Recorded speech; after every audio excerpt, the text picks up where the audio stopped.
So these are the front spindles from my 1964 wheel horse, model 704. And they got a lot of wear from the bushings that ride down here. So I'm going to try to make some new ones. Since these would be no longer available, you can buy used ones. I'm going to make some new ones. So the first step in that process is having a fixture so you can duplicate that angle. So this is what my fixture looks like. It's got a pin over here which would locate into that hole.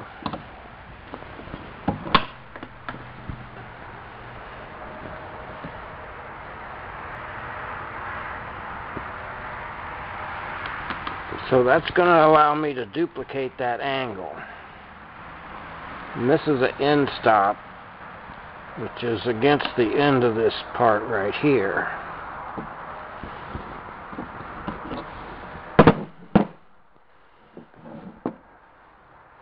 Now I can't bend that type of metal like that.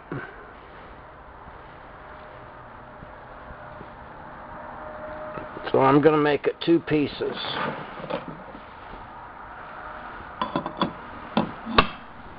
So I got one piece that fits into there, and I got this other piece that's pre-drilled for the axle bolt, and that's going to fit in here. So this stop ensures that it's the same length as the original relative to the other part of it. I have this end chamfered to make sure that the weld gets clear to the middle.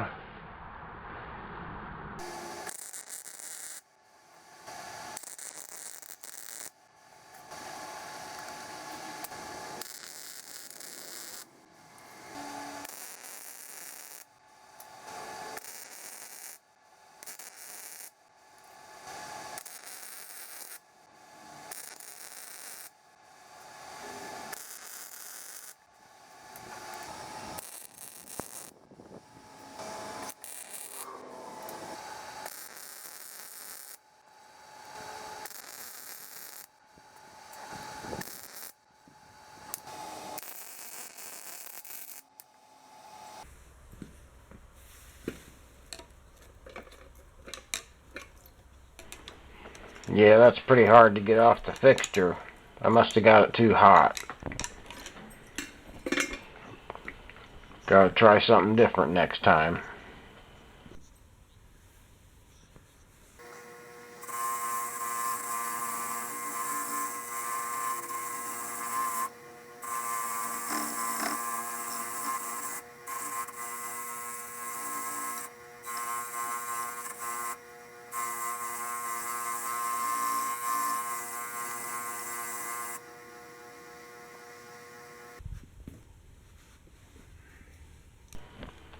I need to knock some of this welding spatter off of here.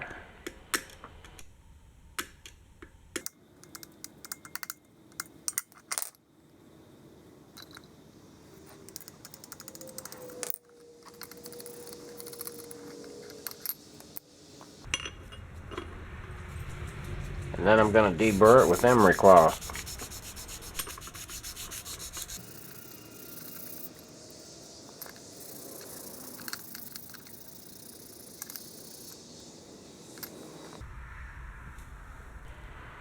This is the washer I made to back up the wheel when it goes on the spindle. And this is the tool that I made to position this washer in the right place so I can weld it. So I put a bolt in the end just like you would that holds the wheel on. And then I'm going to have this tube down against that washer when I weld this backup washer in position. So that's going to ensure I have enough space in there for the wheel and a couple of spacers to fit on there properly.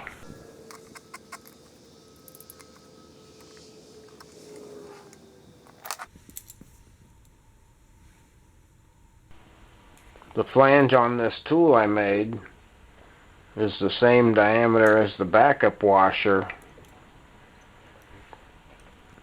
so I line up the outside to get the backup washer centered on the axle.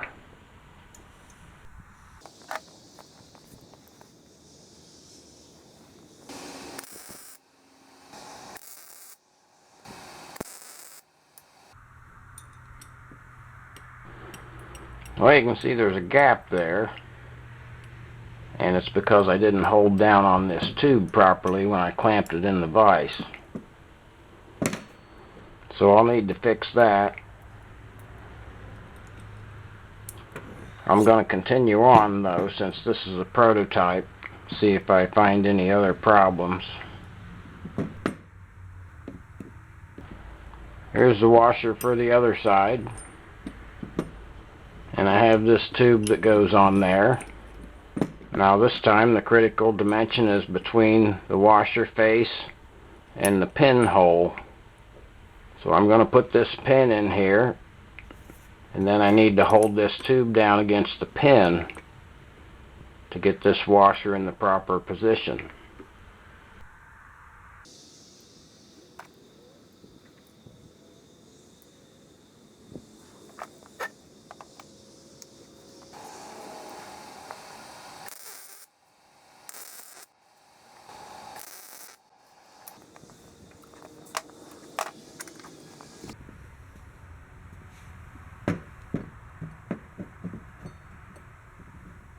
It looks like I had that one clamped in the vise properly, so it'll have the right clearance.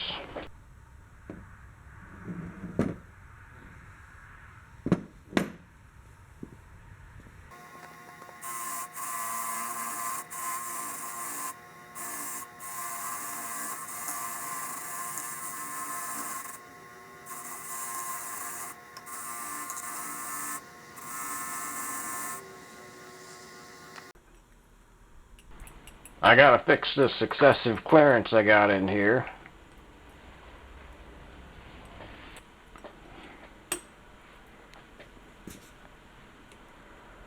So I'm gonna cut these welds loose and then grind off the old weld and redo it.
Well, that turned out good this time.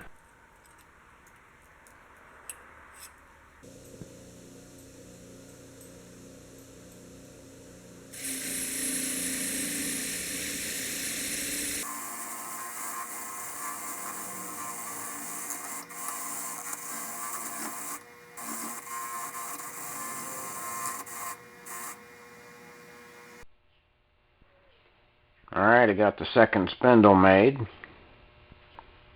and I got them painted, so they're almost ready to go on.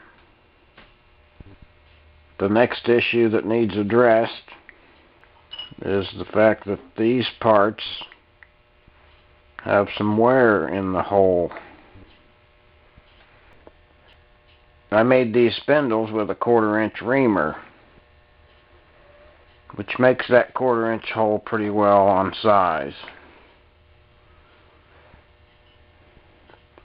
But if I measure the hole in these parts, they're worn egg-shaped by about 5/1000ths. So I have this spindle mounted in the vise. If I put one of these arms on here and assemble it using a dowel pin, it slides right in there. But you can feel some movement because the hole in this outer part is a little bit larger. So when you force a roll pin in there, the roll pin is going to conform to this smaller size, and this part would probably still be loose on there because the spring pin is going to be squeezed down to the size of the smaller part of the hole. Now if you look at what the spec is for a 1/4-inch roll pin or spring pin, it calls out the recommended hole size is 250 to 256. So I ordered this reamer that's 255.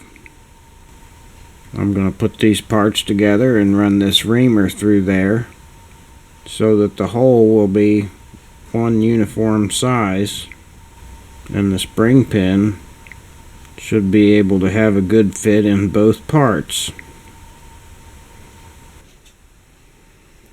One more thing to notice, in the parts book it shows a roll pin inside of a roll pin, so it calls out both roll pins in the parts book.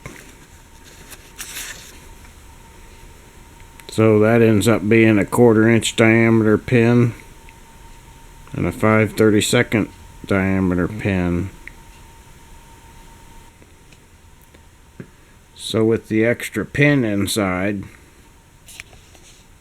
I don't think it'll have any problem working in the larger size hole, and it's within the spec. So I'm going to run this reamer through here by hand and follow the original hole. I have my reamer tightened in a drill chuck just so I have a good handle on it. I'm going to use oil on the reamer as I go through there. I'm going to leave these parts together so in the end the hole is cut through both parts. There shouldn't be much cutting going on the outside part, as that hole is already oversized. I'm going to leave this pin engaged in the back of the part so it keeps those holes lined up while the reamer goes through there.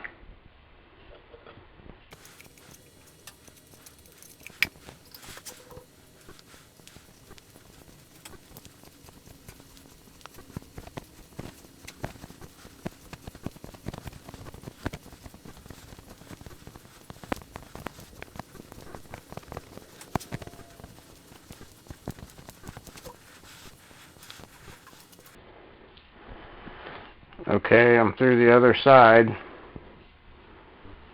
You don't want to turn your reamer backwards, by the way. You always turn it the same direction as it's meant to cut. So that was pretty uneventful.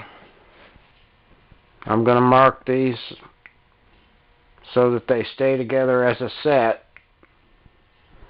And then I'm going to do the same thing to the other pair. And of course I have to make a right and a left. So the next one I do will look like that. And I'll do that off camera and we should be ready to install them. Alright, I'm ready to install these. First I'm going to put some grease on there.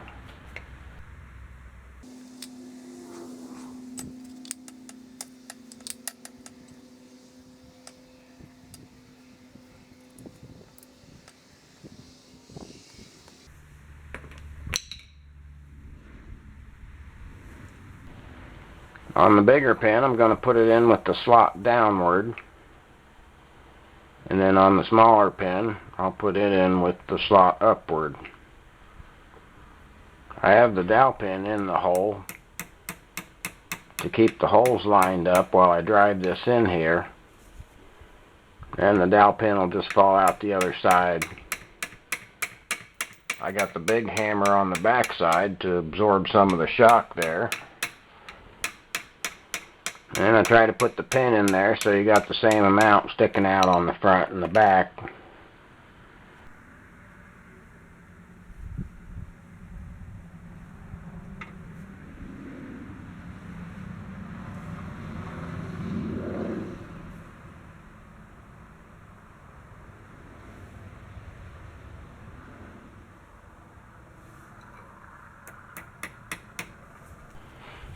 For this one, I'm putting the big hammer behind the larger pin because I don't want the large pin to move while I'm putting in the smaller pin.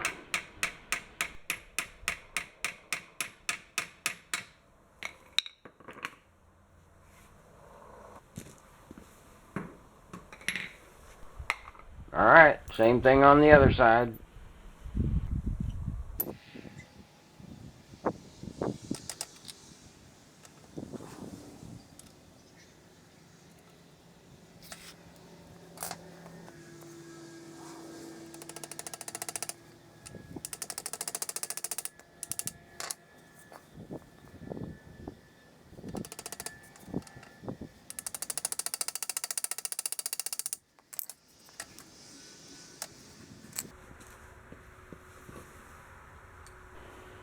Now I'm going to put the tie rods on there.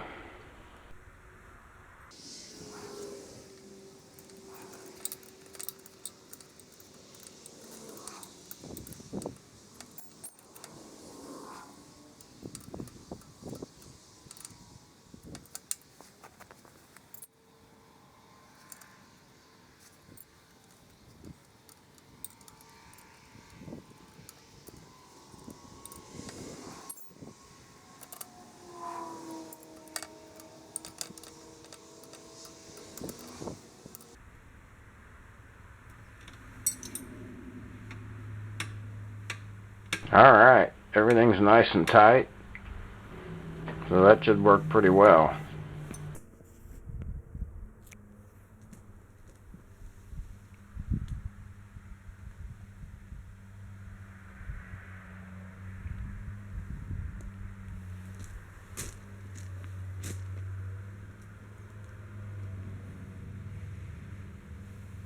Well, that's as far as I'm going this time, and that's what it looks like. Alright, that's it.